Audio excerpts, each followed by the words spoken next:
오늘은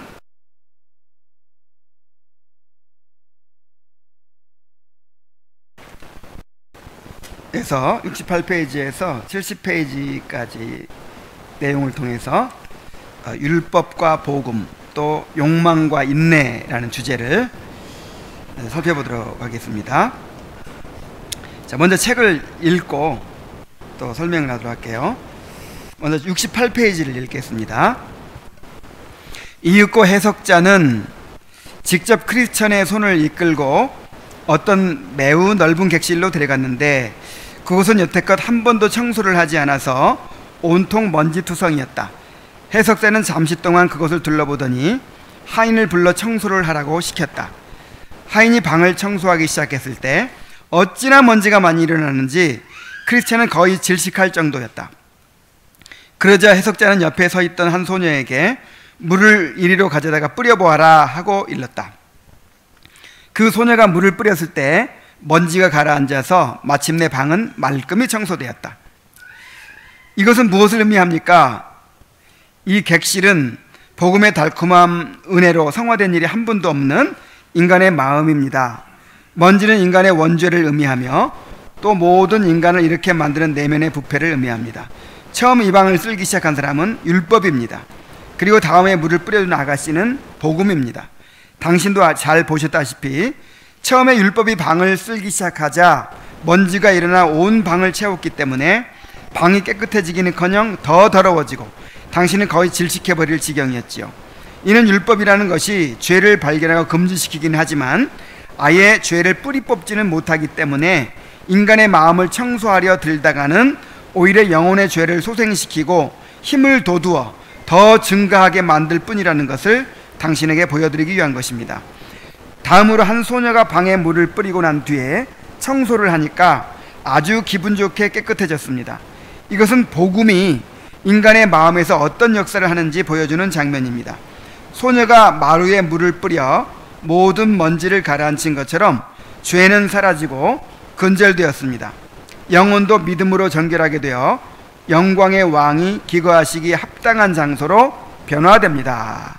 여기까지 읽겠습니다. 자, 해석자는 성령님을 의미한다고 했죠. 해석자는 크리스천에게 순례의 길을 가기 위해서 반드시 알아야 할 귀중한 교훈들을 가르쳐주고 있습니다. 이것은 어떤 이론에 그치는 것이 아니고 우리가 신앙생활을 하는데 반드시 체득해야 될 필수적인 교훈들을 말하는 것입니다. 평생 신앙생활을 하면서도 이러한 원리들을 깨닫지 못하고 그냥 하나님의 뜻과 상관없이 그렇게 종교생활에 머무는 그런 사람들이 많이 있습니다. 자, 우리는 성령님의 가르치심을 통해서 이러한 진리들을 잘 깨달아야 될 줄로 믿습니다.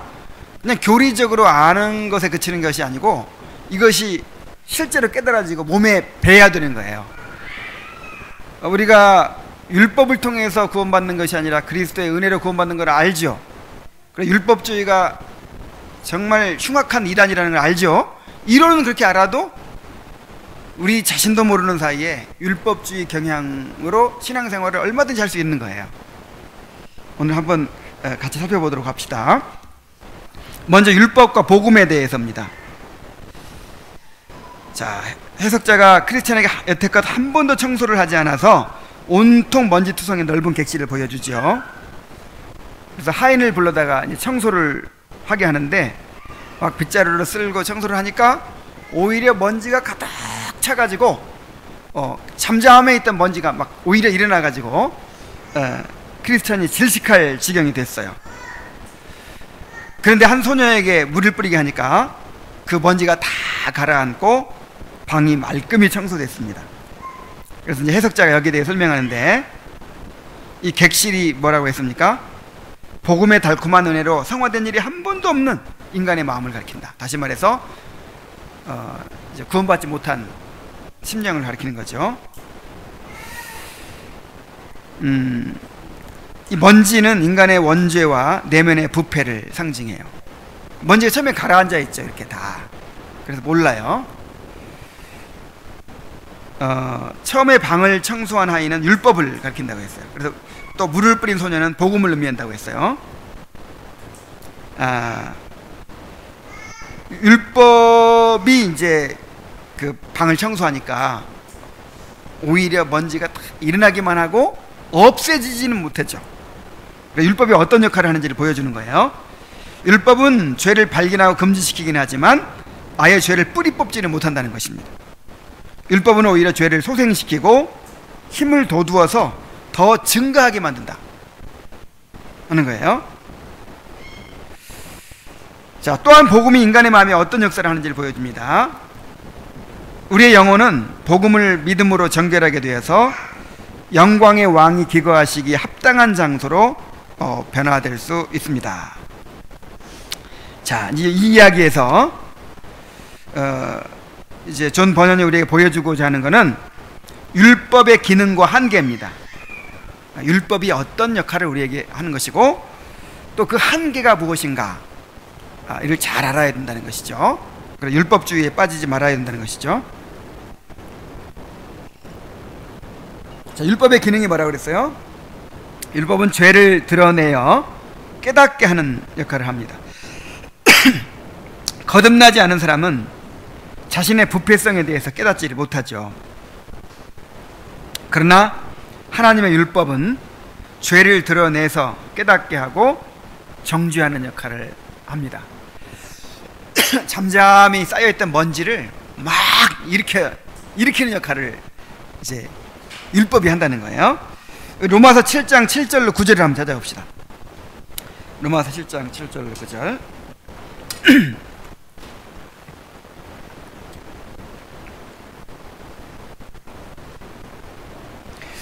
그런즉 우리가 무슨 말을 하리요? 율법이 죄냐? 그럴 수 없느니라. 자, 율법이 먼지를 막 일으킨다고 해서 그 죄인인지 몰랐던 사람인데 막 그 죄가 드러나도록 막 만든다고 해서 율법이 잘못하는 거예요?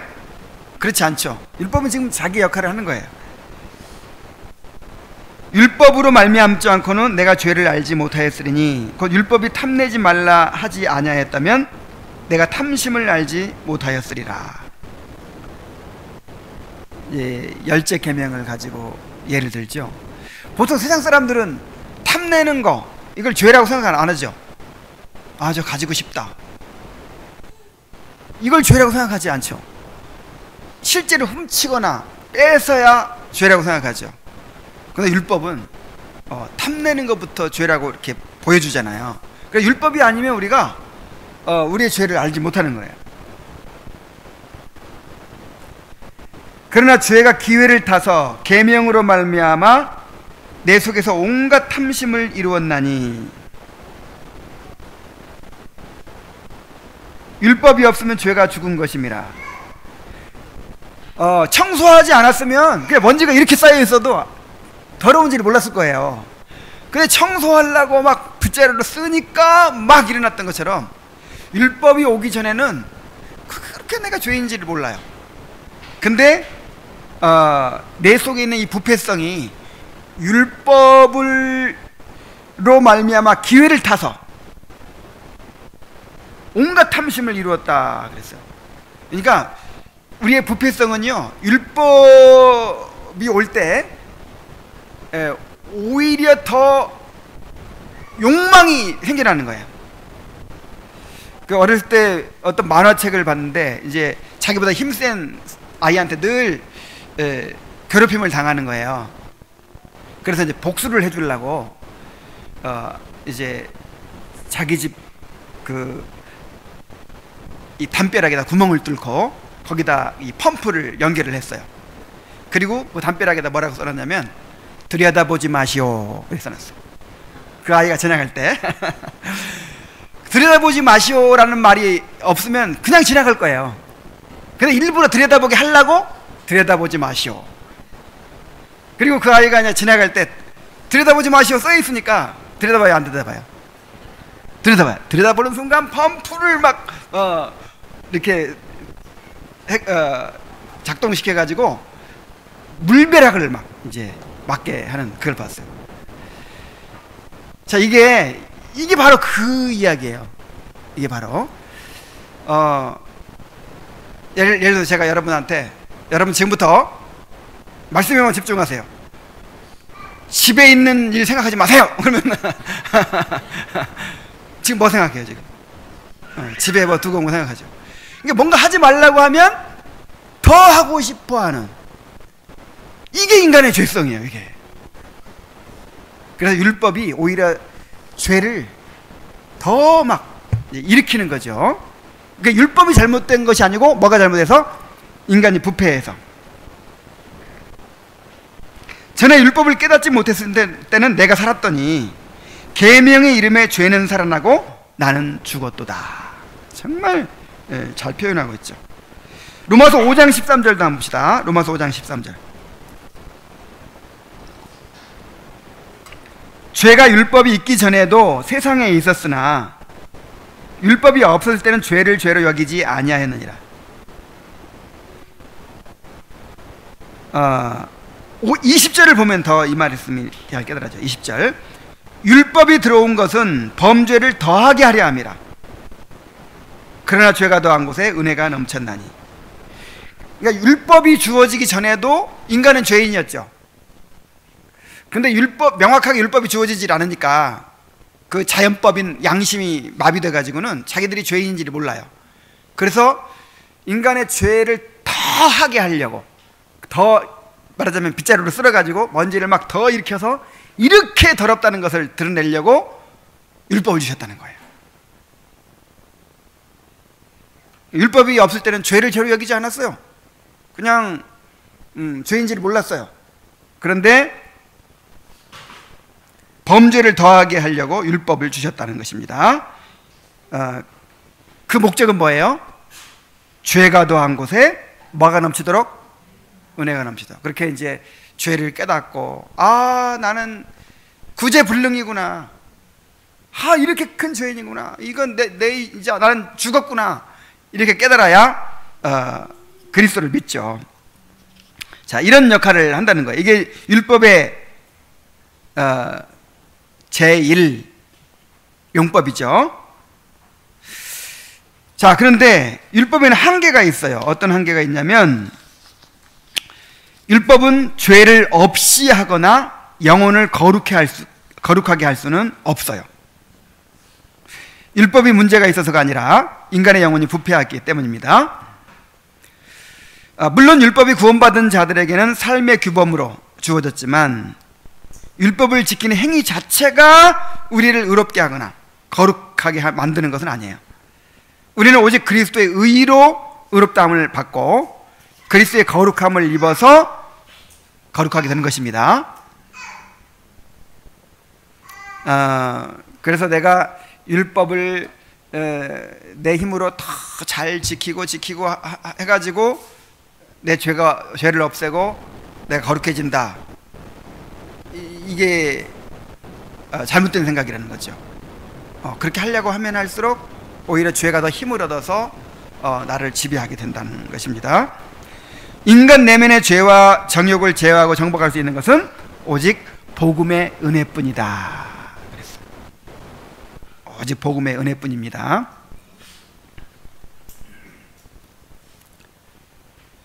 그러므로 율법주의의 위험을 경계해야 된다는 거예요. 자, 율법주의가 무엇입니까? 일단 율법주의라고 하는 것은 율법을 지켜서 의의를 얻고 하나님께 인정을 받으려고 하는 것이죠. 율법을 내가 잘 지켜서 하나님께로부터 인정을 받는 거야. 그래, 넌 합격이다. 그런데 율법을 지킴으로 구원을 받으려고 하는 것만이 아니라 그리스도를 의지하기보다 자신의 행위를 의지해서 하나님께 나아가려고 하는 모든 시도가 다 율법주의예요. 내가 이번 한 주간 동안에는 그래도 열심히 해가지고 하루도 안 빼놓고 기도를 하고 숙제 다 하고 책도 읽었고 성경도 읽었고, 자, 그러면 뭔가 좀 든든해지죠. 야, 이렇게 했으니까 하나님 나를 막 복 주실 것 같고 막 좋은 일이 생길 것 같고 막 그러죠. 이렇게 했으니까 하나님께서 나의 예배를 받으실 것 같고. 지금 누구를 의지하는 거예요? 나. 그런데 우리가 계속 반복해서 배워왔지만 우리가 그렇게 율법을 지키고 순종한 것이 완전해요, 불완전해요? 완전히 죄가 섞여 있는, 죄로 오염된 것이라 하나님께 받아들여질 수가 있어요, 없어요? 없는 거예요. 우리는 오직 그리스도의 의로만 받아들여지고 인정받아요. 우리가 율법을 지키는 것은 이렇게 지킴으로써 인정받으려고 하는 것이 아니고 그리스도의 의로 값없이 받아주셨으니 감사해서 지키는 거예요. 감사해서. 이 기복신앙도 사실은 율법주의예요. 기복신앙이 뭐죠? 내가 복받을 짓을 하면 복을 받는다는 것이잖아요. 그죠?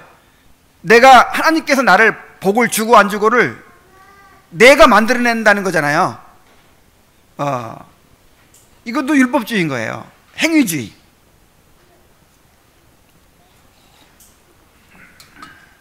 율법주의는 예수님 자신보다 예수님에 대한 자신의 헌신을 신뢰하는 거예요. 이제 무슨 얘기인지 아시겠죠?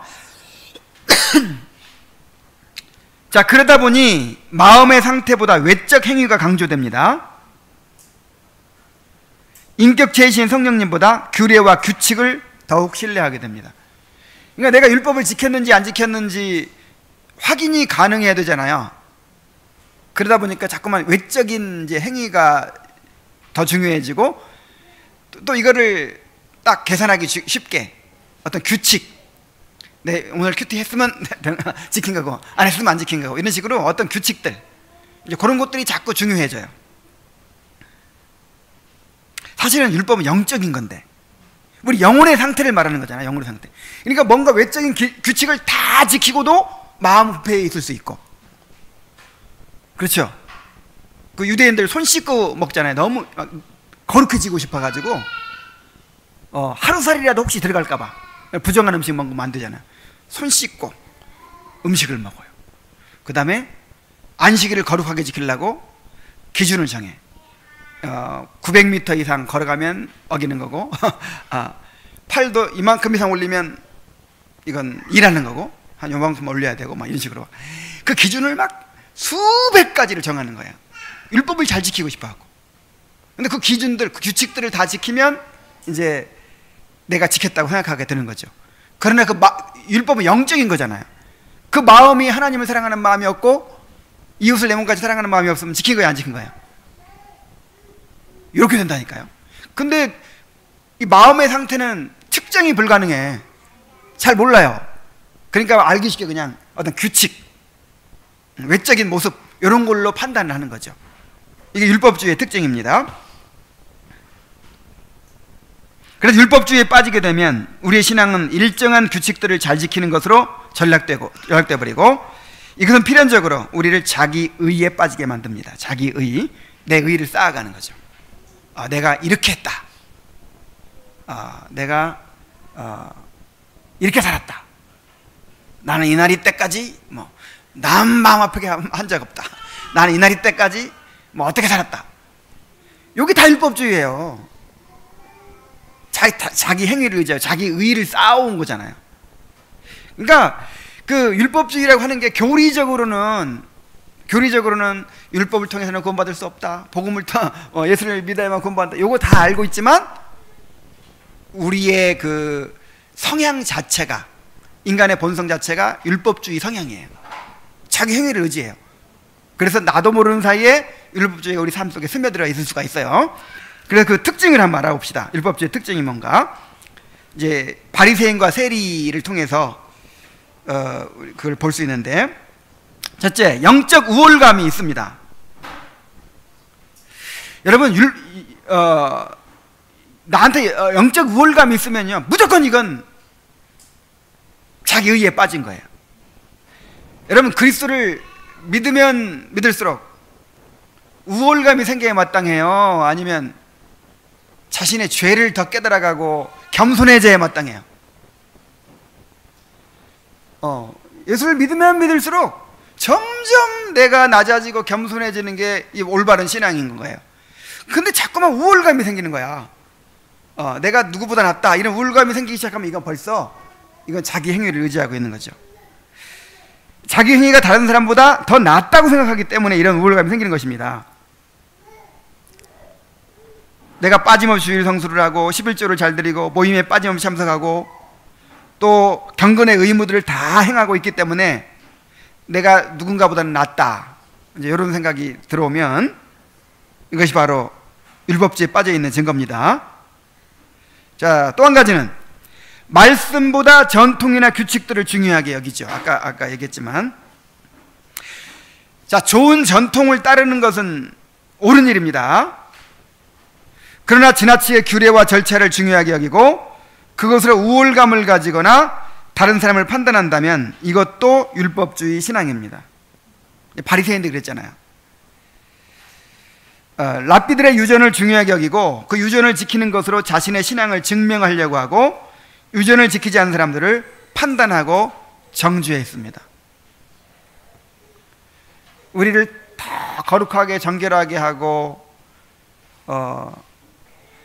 그러기 위해서 이제 손을 씻고 밥을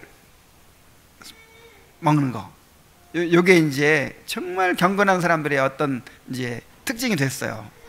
근데 제자들은 그냥 더러운 손으로 그냥 막 먹는 거야. 그러니까 당시 이제 유대 문화에서 볼 때, 와, 이런 못된 사람들이 없는 거야. 그 예수라는 분이 뭐 새로운 랍비라고 뭐 복음을 가르치고 하나님 나라를 선포하고 하는데 그 사람 따라다니는 사람들 보니까 형편은 없는 거야. 그래서 뭐 안식일날 뭐 이삭을 비벼 먹질 않나, 뭐 더러운 손으로 음식을 먹질 않나, 그냥 이건 경건하지 못한 거예요. 자, 근데 이게 말씀에 그렇게 돼 있어요? 말씀을 더 잘 지키겠다고 만들어낸 규칙들이잖아요. 그래서 이런 걸 가르쳐서 이제 그 유전이라고 해요. 유전, 전통.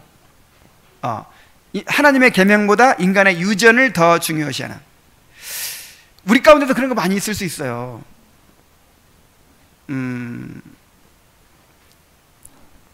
예를 들어 어떤 분은 정말 하나님께 예배를 최선으로 잘 드리고 싶은 거예요. 그래서 주일날 가장 좋은 옷을 꺼내 입고 그렇게 이발도 단정하게 하고 그렇게 항상 주일은 정결하게 준비해서 지켜요. 이게 좋은 거예요, 나쁜 거예요? 좋은 거죠. 너무 좋은 거예요. 그런데 그렇게 안 하는 사람들이 있는 거야. 어떤 사람들은 맨날 양복 입고 옷 갖춰 입고 회사 다녔으니까 아이고 주일날만큼은 내가 좀 편안하게 하고 싶다. 그래가지고 캐주얼복 입고 그냥 그렇게 편안한 운동화 신고 그렇게 교회를 이제 오는 거예요. 자, 그런 사람 볼 때 경건하지 못한 거야. 자, 누가 옳아요? 이거는 성경에 있어요, 없어요? 이거는 말씀을 더 잘 지키기 위해서 자기가 만들어낸 규칙이지, 이건 성경에 그렇게 하라고 한 건 아니잖아요. 성경은 어떤 마음을 자꾸 이야기하지 어떤 규칙을 정해놓고 이렇게 자꾸 사람들을 옥죄는 그런 게 아니에요.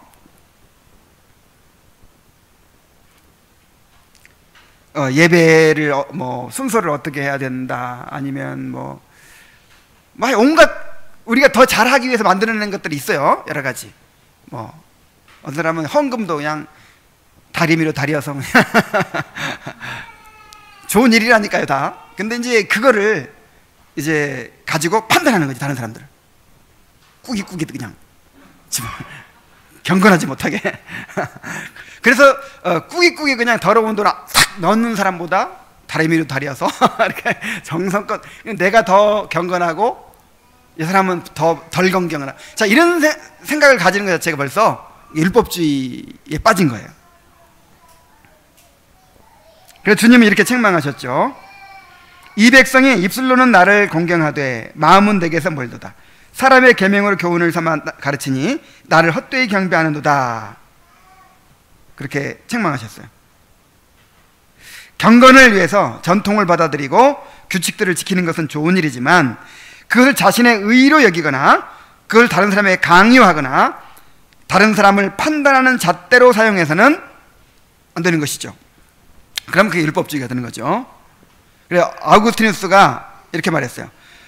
본질적인 면에서는 일치를, 비본질적인 면에서는 관용을, 모든 것에는 사랑을. 자, 이렇게 이 공동체 생활할 때 다 같지 않기 때문에, 생각이 다 같지 않기 때문에 좀 거슬리는 일이 자꾸 생기는 거예요. 그런 거 먼저 따져보세요. 이게 본질적인 문제냐, 말씀에 순종하는 문제냐, 그거는 목숨 걸고 지켜야지. 이거는 일치해야 돼요. 일치. 말씀 안에서 일치해야 돼요. 근데 꼭 이거는 말씀에서 명한 건 아니거든. 예, 어떤 선교단체 같은 데는 화장하는 걸 정죄하는 데도 있어요. 화장하느라고 1시간, 2시간씩 큐티는 안 하면서 큐티는 안 하면서 화장하느라고 1시간, 2시간 낭비하고 그 화장할 때 누구에게 집중하냐 이거예요. 이건 육신적인 거다. 그래서 화장 안 하는 게 경건한 걸로 이렇게 치부되는 그런 선교단체들도 있어요. 자, 이런 거는 본질이에요, 비본질이에요? 화장 안 하고도 육신적일 수 있고요. 또 화장 예쁘게 하고도 경건할 수 있는 거예요. 사람마다 다 마음의 기준이 다를 수 있어요. 남을 배려하기 위해서 화장할 수도 있는 거지. 그래서 이 비본질적인 면에 있어서는 나는 화장을 너무 이렇게 하니까 그렇더라. 그러다 나는 안 하겠다. 그럴 수도 있고, 어떤 사람은 그래도 화장을 해야 뭐 예의지 하면서 나는 그리고 그렇게 하고 싶어. 이쁘게 보이고, 예쁘게 나를 예쁘게 하고 싶어. 이런 것도 하나님이 주신 본능 아니에요? 아름답고 싶은 거, 이형의 이쁜 옷 입고 싶은 거. 그래서 그렇게 한다고 해서 그걸 정죄하면 안 된다 이 말이죠. 그래서 비본질적인 면에서는 어떻게 하라고요? 관용해야 돼요. 그냥 받아들여야 돼요. 좀 내 생각이 안 맞고 내가 이렇게 익숙한 것에 좀 맞지 않더라도 그런 거를 정죄해서는 안 됩니다. 받아들여야 돼요. 그 다음에 모든 것에는 사랑을, 정말 사랑으로, 동기가 사랑이어야 돼요. 내가 편하고 싶어가지고 내가 불편하니까 이제 그러는 것이 아니고 정말 상대방을 사랑하고 공동체를 사랑하는 동기로 이제 모든 걸 맞춰 나가야죠.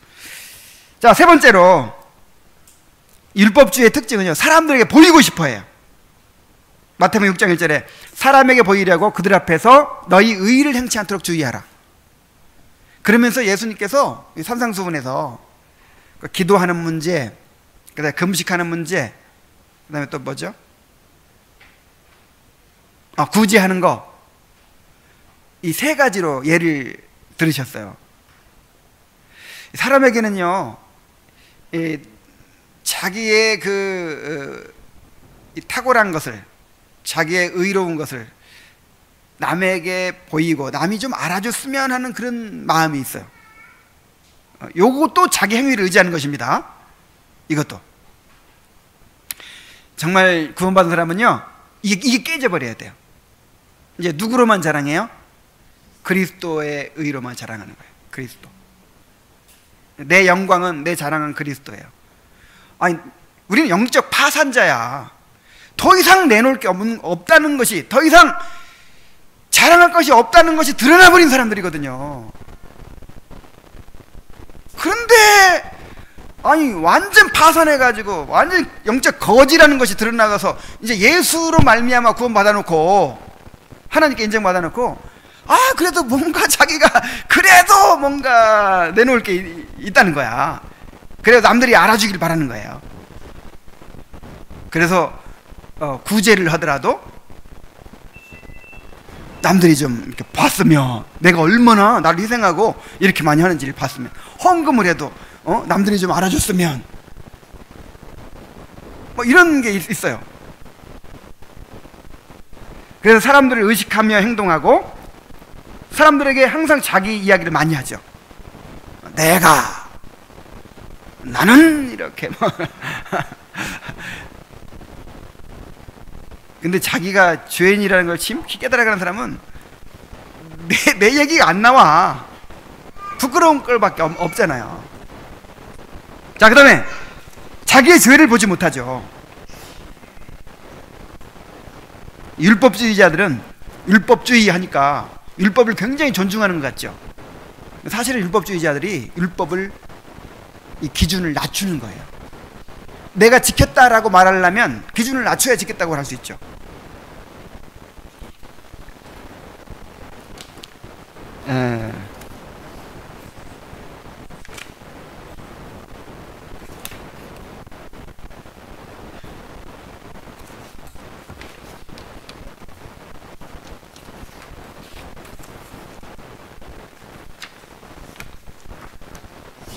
다 섞여버려가지고. 자, 그래서 자신의 깊은 죄를 보지 못하고 자신이 율법을 어느 정도 지켰다고 생각하면서 교만해지는 것이죠. 율법주의는 자기의 죄를 보지 못합니다. 그리고 다섯 번째로, 경건의 모양은 있지만 경건의 능력은 없어요. 성경은 많이 알고 신학과 교리를 잘 알고 형식과 절차는 잘 갖추고 있지만 그 가운데 하나님의 임재가 없고 두려움과 떨림이 없고 진정한 회개가 없고 진정한 사랑이 없어요. 그 다음에 여섯 번째로는, 율법주의 신앙은요, 신앙생활에 기쁨이 없어요. 신앙생활이 하나님을 즐거워하는 것이 아니라 무거운 짐을 지고 살아가는 것이 될 수밖에 없습니다. 그래서 바리새인들처럼 겉으로는 경건한 모습을 보이지만 마음속에는 온갖 육신의 욕망이 가득한 거예요. 안식일날 이것도 하면 안 되고 이것도 하면 안 되고 이것도 하면 안 되고 안식일이 너무 불편한 날이고 너무 무거운 날이고 참 우울한 날이에요. 여러분 어떻습니까? 여러분, 안식일이 즐거운 날이에요? 아니면 무거운 날이에요? 이 율법주의자들은 이렇게 시간 생활을 무거운 짐으로 여기는 거예요. 그리고 일곱 번째로, 차갑고 딱딱하고 메마른 신앙생활이 됩니다. 다른 사람을 긍휼히 여기고 사랑으로 용납하기보다는 쉽게 비판하고 정죄하는 경향이 강하죠. 다른 사람에게 인내하고 받아들이려고 하기보다는 쉽게 배척하고 분리해버립니다. 자, 이거 쭉 들어보니까 우리 안에도 이런 게 있어요, 없어요? 이런 성향들이 있죠. 그래서 항상 이런 것들이 느껴질 때는, 아, 내가 지금 또 내 자신을 의지하는구나, 내 자신을 내세우려고 하는구나, 내 의의를 추구하는구나, 이렇게 깨닫고 회개해야 돼요. 그래서 율법주의에 빠지지 않으려면, 자, 율법주의는 인간 본성의 자연스러운 성향이기 때문에 우리 안에 자신도 모르게 율법주의로 돌아가려는 경향을 가지고 있음을 늘 알아야 됩니다. 그래서 뭔가 그런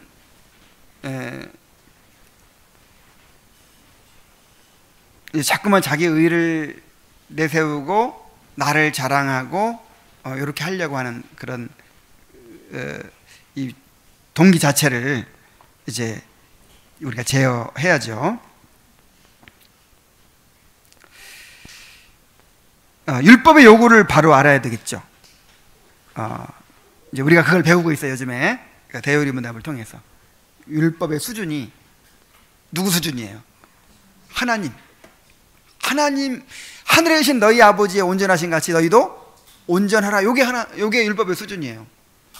거기에 나를 비추어 보면 절망할 수밖에 없는데, 율법의 수준을 이렇게 낮춰놓고 어떤 규칙 지키는 걸로 이렇게 격화시켜 놓고 내가 지켰다 이렇게 하는 거죠.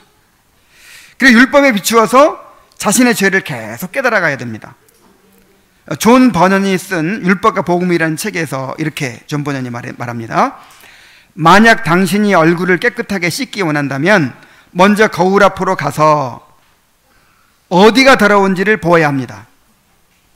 만약 당신이 당신의 죄를 그리스도의 보혈로 씻기 원한다면 처음에 율법의 거울에 가서 보아야 합니다. 당신의 더러운 상태를 보는 것을 두려워 마십시오.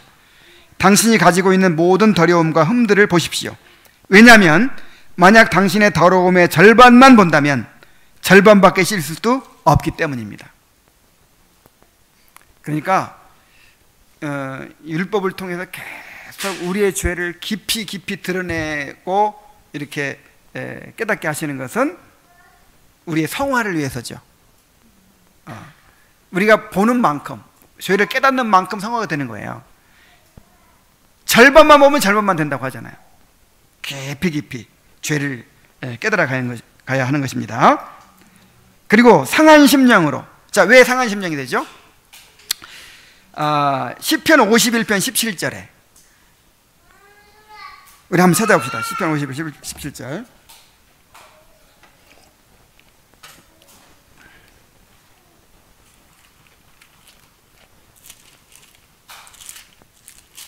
시편 51편 17절에 16절부터 봅시다. 주께서는 제사를 기뻐하지 아니하시나니 그렇지 아니하면 내가 드렸을 것이라. 주는 번제를 기뻐하지 아니하시나이다. 하나님께서 구하시는 제사는 상한 심령이라. 하나님이여 상하고 통회하는 마음을 주께서 멸시하지 아니하시리이다. 자, 하나님께서 제사를 기뻐하지 않으십니까? 근데 왜 제사를 드리라고 했을까요?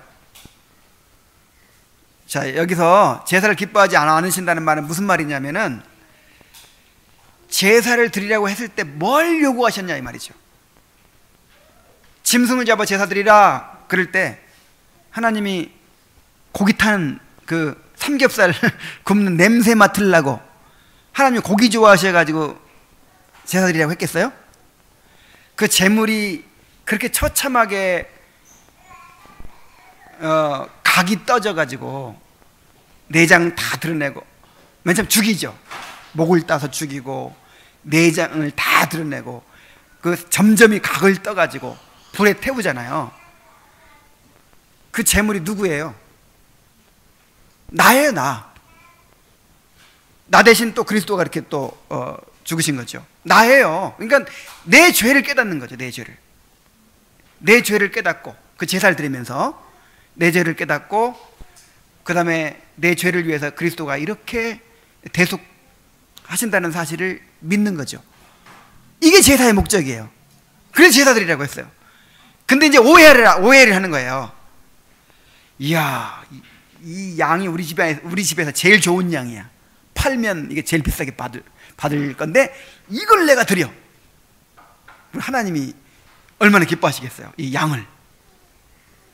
이런 식으로 그 제물 자체가 하나님을 기쁘시게 하는 것처럼 이렇게 오해를 하는 거예요. 그래서 이 말씀을 하시는 거예요. 주님께서 제사를 기뻐하지 않으시고 또 번제를 기뻐하지 않으시고 뭘 기뻐하신다? 주께서 원하시는 것은 뭐다? 상한 심령이다. 야, 근데 다윗이 이거를 밧세바와 간음하고 큰 죄를 짓고, 물론 그 전에도 이제 이걸 모르진 않았겠죠.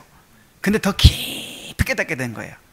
자신의 죄를 깊이 이제 이 밧세바와 간음하고 우리아를 죽이고 하는 이 과정을 통해서 내가 얼마나 큰 죄인이었는가를 이제 알게 됐잖아요. 그러면서 이 제사의 의미가 뭔지, 정말 하나님께서 원하시는 것이 무엇인지를 더 깊이 알게 되는 거죠. 그래서 하나님께서 구하시는 제사는 뭐다? 상한 심령이라. 하나님이여 상하고 통회하는 마음을 주께서 멸시하지 아니하시리이다. 그래서 우리가 상한 심령으로 우리 주님 앞에 나아가야 합니다. 오직 그리스도의 공로만을 의지하여 하나님께 나가야 합니다. 그래서 정말 회개하는 마음으로 나가고, 또 그리스도의 의를 의지해 나가고, 또 그리스도께서 그리스도의 공로로 내가 이렇게 받아들여지니까 감사함으로 나아가는 거죠. 감사함. 내가 이렇게 잘 살았으니까, 내가 이렇게 잘 했으니까, 이제 하나님이 나를 받아주시겠지, 나한테 복을 주시겠지, 이렇게 나를 의지하고 행위를 의지하는 거, 이거는 정말 우리를 죽이는 일입니다. 이런 율법주의에서 벗어나야 됩니다. 자, 다음으로 이제 욕망과 인내에 대한 내용을 한번 봅시다. 68페이지 맨 밑줄을 읽겠습니다. 그때 나는 꿈속에서 해석자가 크리스찬의 손을 잡고 그를 어떤 작은 방으로 인도해 가는 것을 보았다. 그곳에는 두 소년이 각기 자기 의자 위에 앉아 있었는데, 그 중에 나이 많은 소년의 이름은 욕망이고 나이 어린 소년의 이름은 인내였다.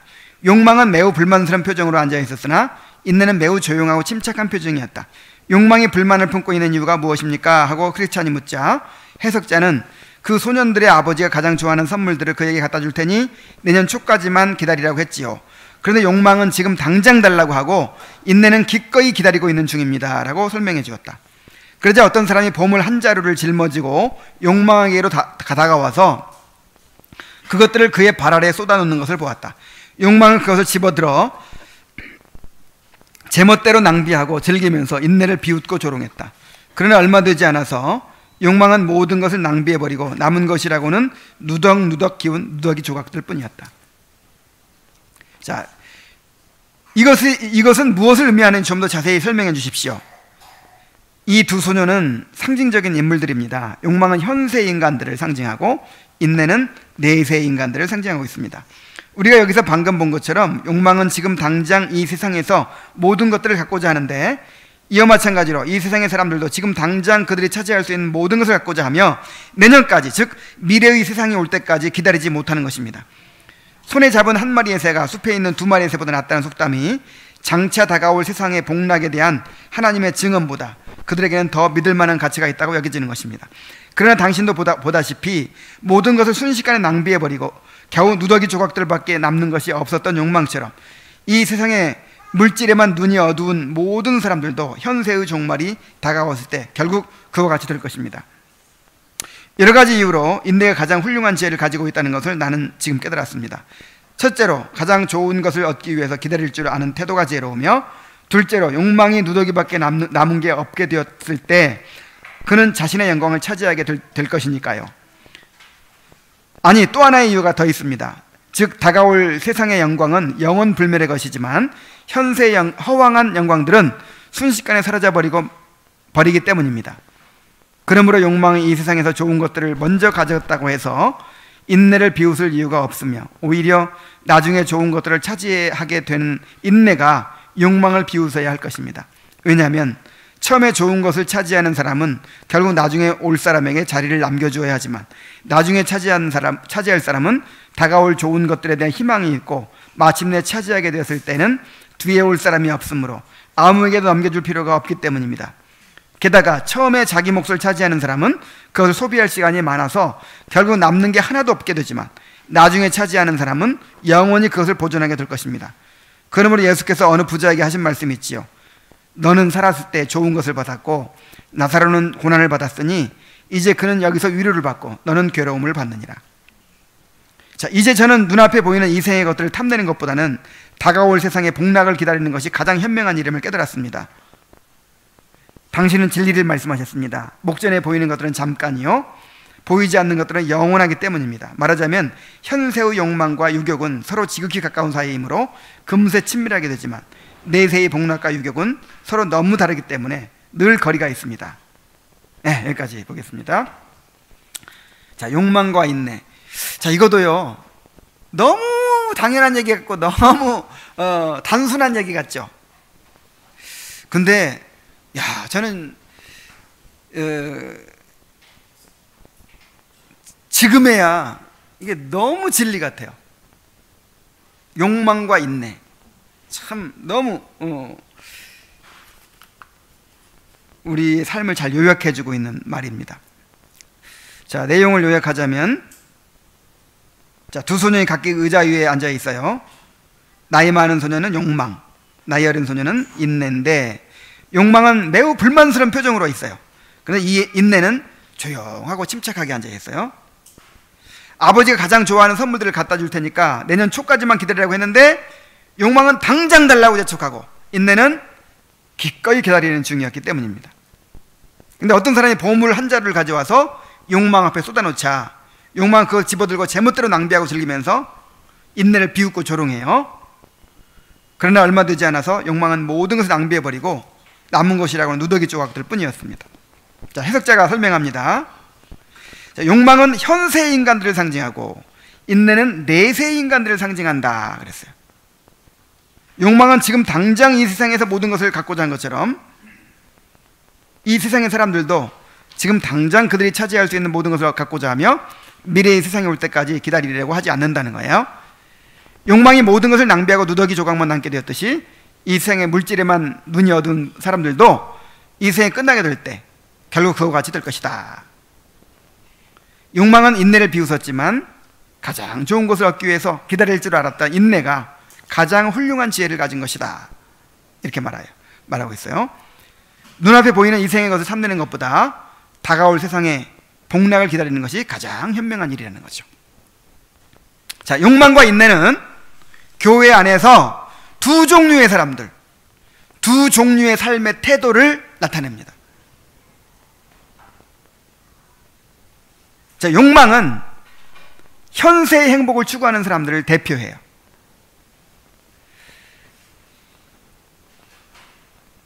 어쩌면 그렇게 딱 이렇게 요약이 됩니다.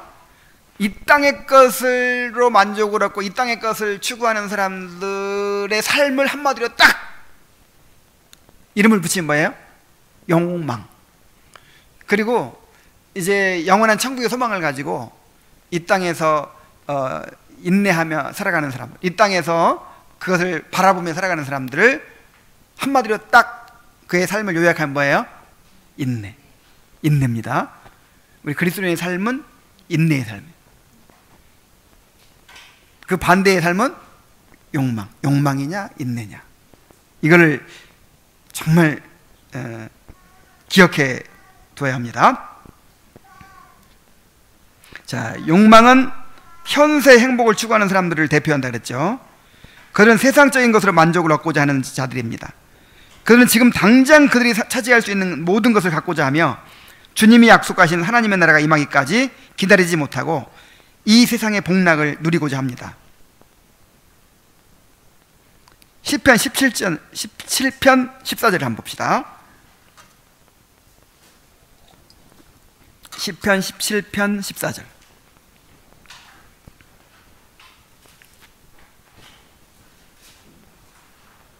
여호와여, 이 세상에 살아있는 동안 그들의 분깃을 받은 사람들에게서 주의 손으로 나를 구하소서. 야, 이 세상 사람들을 가리켜서 이렇게 말하는 거예요. 이 세상에 살아있는 동안 그들의 분깃을 받은 사람들. 우리는 분깃을 받았다는 게 못 받았다는 거야. 우리의 분깃은 이 세상에 살 동안 받지 못해요. 우리의 분깃은 이제 다가올 세상에서 받아요. 근데 지금 받으려고 하면 안 되겠죠, 우리가. 지금은 안 받는 거예요. 그들은 주의 재물로 배를 채우고, 아까 보물을 이게 쏟아 놓으니까 그걸로 막 낭비했다 그랬죠. 주의 재물로 배를 채우고 자녀로 만족하고 그들의 남은 산업을 그들의 어린아이들에게 물려주는 자니이다. 정말 이렇게 살고 싶죠? 이 땅에서 풍족하게 살고 그 다음에 자녀들도 잘 되고. 여러분 소원이 그거잖아요. 애들 좋은 학교 보내서 좀 출세시키고 좀 안정된 삶을 살게 만들어주고 싶은 게 소원이잖아요. 그리고 남은 산업을 아이들에게 물려주는. 참, 세상에서 이렇게 살면 성공이에요, 성공. 이게 이제 이 세상 사람들이 꿈꾸는 거고 세상 사람들이 추구하는 것입니다. 이 세상에서 자기의 분깃을 받은 사람들이에요. 자, 그들은 오로지 눈에 보이는 이 땅의 것들에만 사로잡혀 있어서 내세를 바라보지 못하고 영적인 것들을 추구하지 않습니다. 마치 팥죽 한 그릇에 장제권을 팔아버린 에서와 같은 사람들이에요. 히브리 12장 10절에 보면은 음행하는 자와 혹 한 그릇씩 음식을 위하여 장자의 명분을 판 에서와 같이 망령된 자가 없도록 살피라 그랬어요. 자, 에서를 보세요. 지금 배고파 죽겠어요. 배고파 죽겠는데 야곱이 팥죽을 끓이고 있는 거예요. 팥죽 한 그릇 달라 그러니까, 그러면 장자권을 나한테 팔아라. 그러니까 에서가 뭐라 그래요? 에이, 배고파 죽겠는데 장자권이 대수냐? 그러면서 그냥 양보해 버리는 거예요. 야곱은 남 속이고 그냥 뭐 이렇게 좀 남자답지 못하고 좀 그러지만, 어떤 열망이 있냐면 이 장자권에 대한 열망, 하나님의 축복에 대한 열망이 있죠. 근데 에서는 남자답고 정말 매력적인 사람이지만 이 주님의 축복에 대한 갈망이 없어요. 지금 당장 눈앞에 보이는 팥죽에 더 관심 있는 거예요. 자, 이런 식으로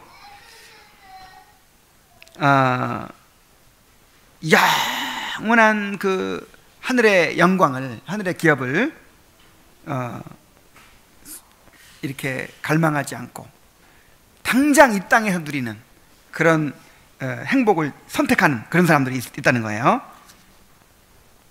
자, 욕망이 불만에 가득 차 있었듯이 그들은 가진 것으로 만족하지 못하고 이 땅의 것들을 더 얻고자 하고 더 누리고자 합니다. 이 땅의 것들만 가지고 채워져요, 안 채워져요? 절대로 채워질 수가 없어요. 절대로. 재물을 가지면 재물로 만족하지 못해요. 눈은 보아도 족함이 없고, 또 입은 먹어도 만족함이 없어요. 정말 인간은 이 땅의 것들로 채워질 수 있는 존재가 아니에요. 왜냐하면 영혼을 가지고 있기 때문에, 영혼. 그래서 이 세상의 행복을 추구하는 사람들은 늘 더 욕심을 내게 돼 있어요. 더 욕심을 내게 돼 있어요. 한 10억 원만 벌어놓으면 좋겠죠. 10억 원. 어떨 때는 한 10억만 있으면 좋겠다. 그러면 예배당 모자라겠는데 10억 원 갖고. 막 그렇게 하다가 잠들 때가 있어요. 근데 10억 원 가지면 모자라요. 진짜 모자라가지고 한 100억은 있어야 되겠다. 100억 가지면 또 모자라요. 계속 모자라요. 그래서 늘 이제 불만이죠. 그들은 내세의 행복을 위해 현세의 욕망을 버리고 인내하는 자들을 어리석게 여기고 비웃습니다. 저 욕망의 인내를 비웃죠. 정말 진짜 좁은 길을 가는 그리스도인의 삶은 어리석어요. 미련해요. 그래가지고 너 어떻게 살래? 너도 한번 나중에, 지금이니까 그렇지, 나중에 자식 키우고 나이 먹어봐라. 어리석게 보여서 비웃고 조롱합니다. 참 한심하다고 생각하는 거예요. 한심하다고. 그들은 하나님께 받은 모든 자원들을 자신을 만족시키기 위해 다 낭비해버립니다. 욕망한테만 주어지죠. 욕망은 그러니까 이 땅에서 자기의 분깃을 받는 거예요. 우리는 이 땅의 것들이 주어질 수도 있고 안 주어질 수도 있고, 우리는 뭐 크게 뭐 절대적인 문제가 아니에요. 근데 이제 이 세상 사람들은 이 땅의 것이 전부니까 그것을 자신을 만족시키기 위해 다 낭비해버립니다. 이 땅의 보물을 쌓는 사람들이에요. 그래서 결국 그들은 삶을 마치게 될 때 아무것도 남지 않게 되고 곤고하고 가련하고 가난하고 눈멀고 벌거벗은 자로 드러나게 되는 것이죠. 자, 그 다음 인내는 어떤 사람입니까? 인내는 내세의 영광을 추구하는 사람들을 대표합니다. 그들은 다가올 세상의 행복을 위해서 참고 기다리는 자들입니다. 히브리서 10장 36절 한번 찾아보세요. 히브리서 10장 36절.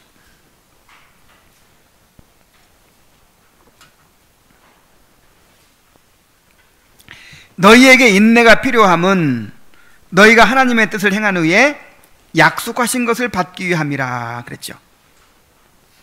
자, 우리에게 뭐가 필요하다고요? 인내가 필요하다고요.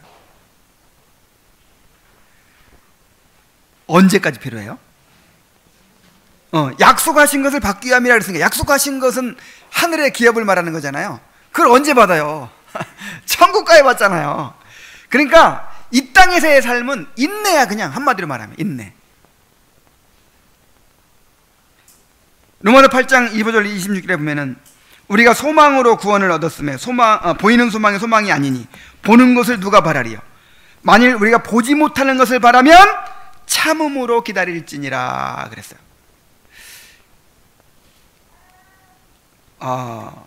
정말 이거를 확실하게 깨달아야 된다는 거예요. 이 교회에 다니는 사람 중에서도 이걸 못 깨달은 사람들이 많아요.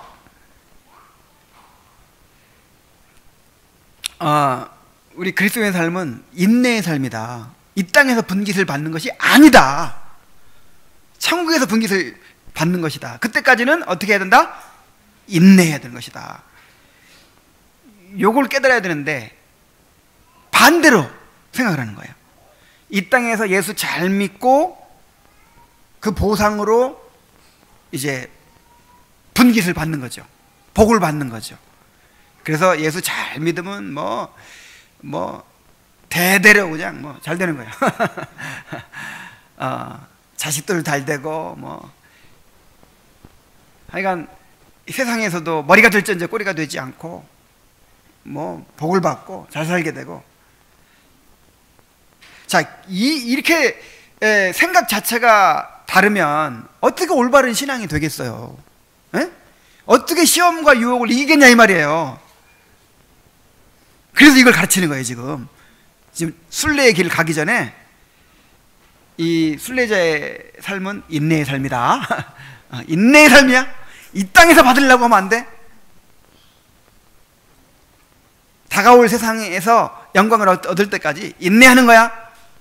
이걸 이제 아주 심어주는 거죠.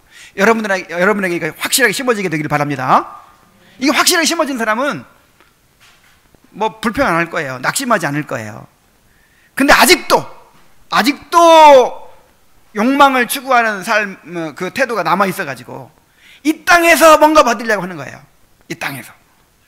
그러니까 뭔가 안 주어질 때 좌절하고 낙심하고 실망하고, 주여 도대체 주님의 뜻이 어디 있나이까? 어디 있긴 어디 있어. 이게 확실해져야 우리 신앙생활이 편해지는 거예요.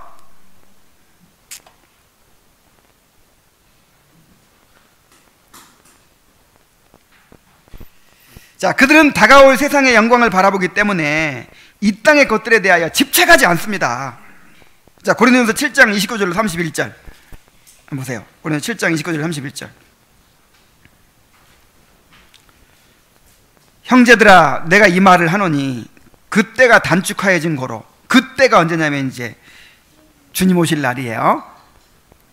그래서 지금은 종말이다. 종말의 시대를 살고 있다 이 말이에요. 종말의 시대. 지금은 말세기 때문에. 자, 언제부터 말세요? 바울 때부터 말세요. 바울 때부터. 그때부터는 이제 주님이 언제든지 오실 수 있는, 이제 말하자면 하나님의 나라가 임해버렸어요. 이 세상이 아직 끝나지도 않았는데 하나님의 나라가 이미 와버렸어요. 그래서 우리는 종말의 시대를 살고 있는 거예요. 이삿짐 싸놓고 언제든지 이제 떠날 수 있는 그 준비를 갖추고 살고 있는 거예요. 그렇기 때문에 안에 있는 자들은 없는 자같이 하며, 우는 자들은 울지 않는 자같이 하며, 기쁜 자들은 기쁘지 않은 자같이 하며, 매매하는 자들은 없는 자같이 하며, 세상 물건을 쓰는 자들은 다 쓰지 못하는 자같이 하라. 이 세상의 외형은 지나감이니라. 자, 이게 무슨 말이에요? 무엇이든지 간에 나는 이거 없이는 못 살아. 이런 거 있어서는 안 돼요. 이것이 내 행복이야, 이런 거 있어서는 안 돼. 있으면 좋고 없어도 괜찮고, 초연해야 돼. 초월을 해야 돼. 이것이 인내의 삶입니다. 이것이. 그들은 가장 귀하고 좋은 것이 하늘나라에 있다고 믿기 때문에, 또한 하나님과의 교제를 통해 그것을 미리 맛보고 누리기 때문에 어떤 환경에서도 자족하는 삶을 삽니다. 자비하신 하나님이 여기는 이제 막 극단적으로 그 욕망은 이 땅에서 누리고 우리는 내세에 누리고 이렇게 딱 이분법적으로 구분했지만, 사실은 이 땅에서부터 우리도 누려요. 그렇죠? 보증으로 성령을 주셨느니라 그랬죠. 보증으로 성령을 주셨느니라 할 때 그 보증이라는 말이 보증금이라는 말이 뜻이라고 했죠. 보증금.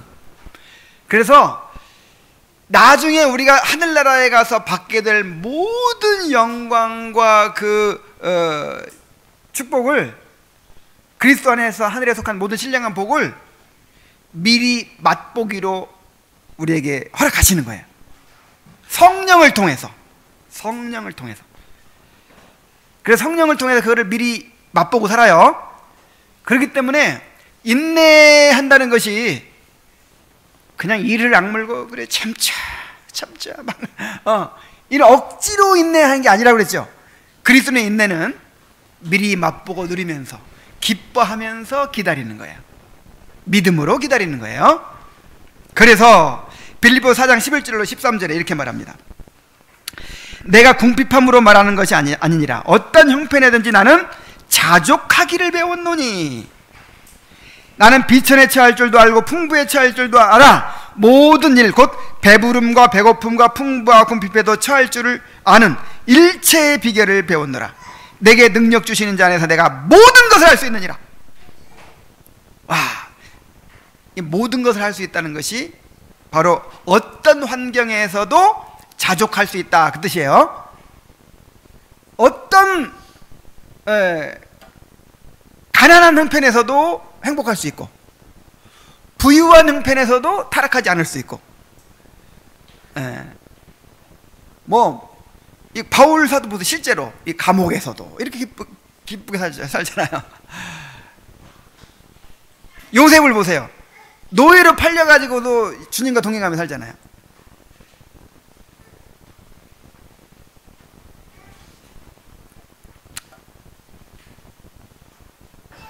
그래서 어떤 환경에서도 자족하는 삶, 어떤 환경에 자족하는 삶, 이런 삶을 살 수 있는 사람들이 그리스도인들입니다. 자, 그들은 하나님이 주신 자원들을 낭비하지 않으며 모든 것들을 하늘의 보물을 쌓는 일에 사용합니다. 우리 마태복음 6장 19절 21절 한번 찾아봅시다. 마태복음 6장 19절 21절.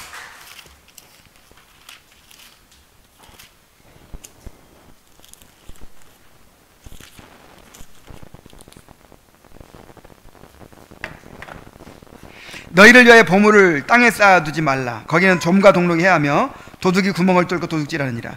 오직 너희를 위하여 보물을 하늘에 쌓아두라. 거기는 좀이나 동록이 해하지 못하며 도둑이 구멍을 뚫지도 못하고 도둑질도 못하느니라. 내 보물이 있는 그곳에 내 마음도 있느니라. 그랬어요. 자, 보물을 어디에 쌓느냐가 중요해요. 자, 우리는 하나님을 아는 일에, 그리스도와 교제하는 일에, 그리스도의 몸된 교회를 섬기는 일에 우리의 모든 걸 다 투자해야 됩니다. 그것만이 헛되지 않는 거예요. 자, 어떤 삶이 지혜로운 삶인가? 크리스천은 인내가 가장 훌륭한 지혜를 가지고 있다는 것을 깨달았습니다. 첫째로, 가장 좋은 것을 얻기 위해 기다릴 줄 아는 태도가 지혜로우며, 둘째로, 욕망이 누더기밖에 남은 게 없게 되었을 때 인내는 자신의 영광을 차지하게 될 것이며, 또한 다가올 세상의 영광은 영원 불멸의 것이지만 현세의 허황한 영광들은 순식간에 사라져버릴 것이기 때문이라고 했습니다. 처음에 좋은 것을 차지하기보다는 나중에 더 좋은 걸 차지하는 것이 훨씬 더 지혜로운 일이다 그랬어요.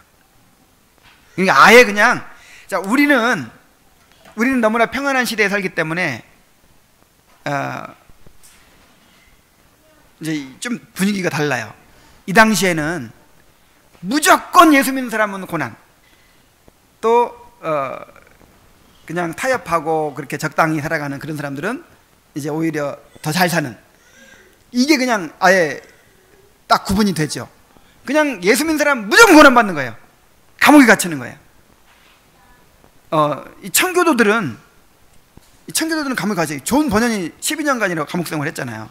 그러니까 이 당시 사람들의 사고는 예수 바로 믿으면 무조건 고난 받는다, 이 땅에서 아무것도 못 누린다, 요게 이제 아예 딱 박혀 있는 거죠. 그래서 이렇게 딱 구분해서 얘기하는 거죠. 근데 우리는 지금 너무 평안한 짓 알고 있어가지고 예수 믿어 누릴 거 다 누리고 살아. 지금 좋은 집에 살고 그냥 또 뭐 먹고 마시는 거 풍성하고, 야, 우리는 좀 할 말이 없어.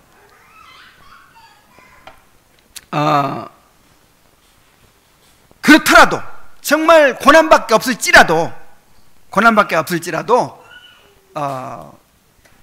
여러분 어떤 걸 택하시겠습니까? 나 이 세상에서 분깃받을래요. 그래, 이 세상에서 분깃받아가지고 다 써버리고 나중에 완전히 그냥 거지가 될 것인지, 아니면 이 땅에서는 좀 인내하고 참고 그러다가 어떤 게 더 지혜로운 것인지 생각해 보라는 거예요.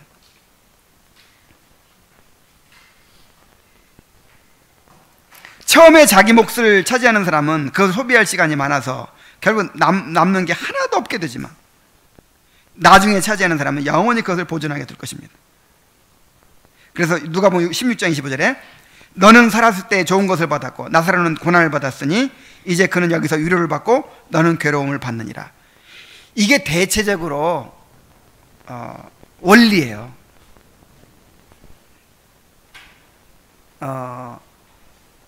현재의 고난은 장차 나타날 영광과 좋게 비교할 수 없도다 그랬죠?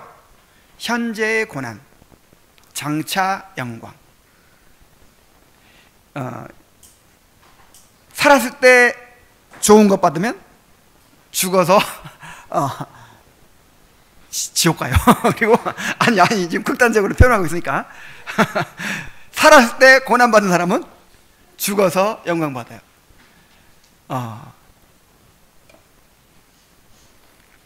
이게 대체적인 원리입니다.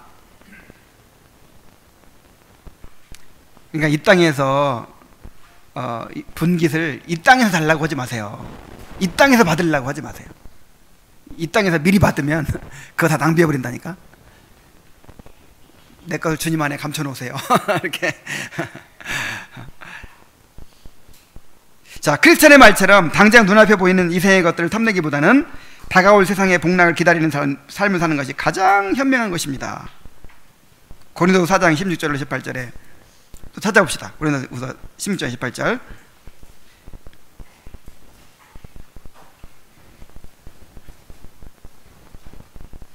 그러므로 우리가 낙심하지 아니하노니 우리의 겉사람은 낡아지나 우리의 속사람은 날로 새로워지는도다.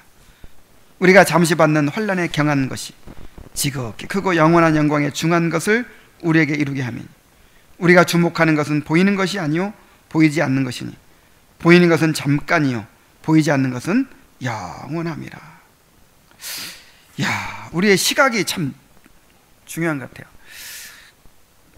우리 지난번에 부안 내려가면서 그 산상수훈을 듣는데, 그 이제 마태복음 6장 19절부터 물질관에 대해서 5번 설교한 게 있어요. 맨 처음에 보물을 하늘에 쌓아두라.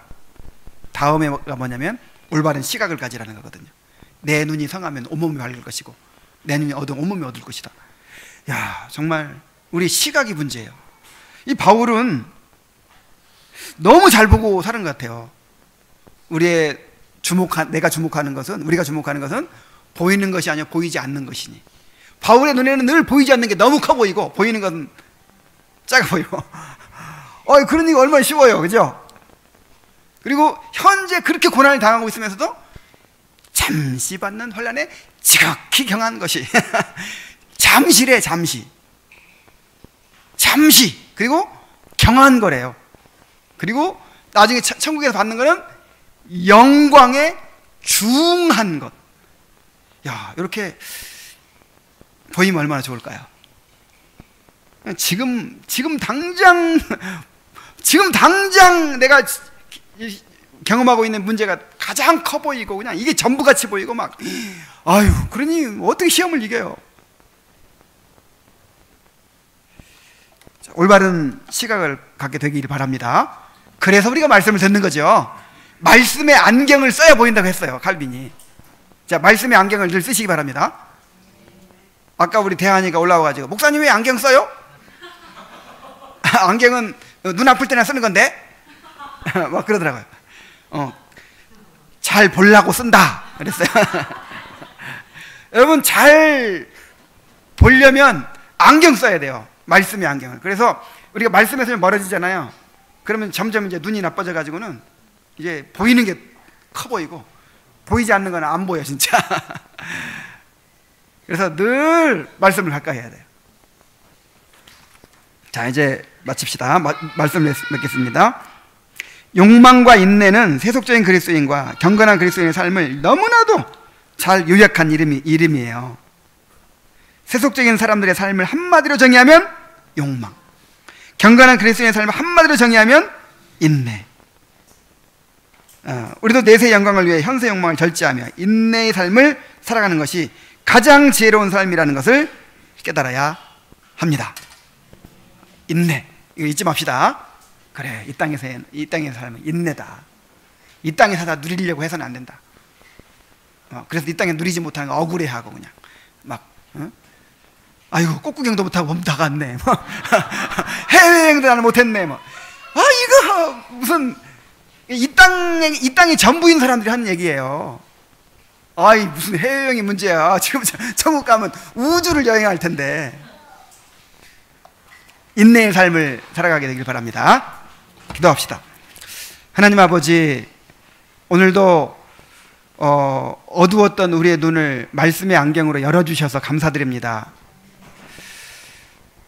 정말 이 세상 사람들의 삶은 한마디로 말하면 욕망이고, 우리 그리스도인 삶은 한마디로 말하면 인내라고 하는 사실, 마음에 깊이 새기게 하여 주옵소서. 그래서 평생 즐겁게 인내하며 살아갈 수 있도록 인도하여 주시옵소서. 예수님의 이름으로 기도하옵나이다. 아멘. 자, 우리 내일 예배를 위해서 한번 기도합시다. 내일 성찬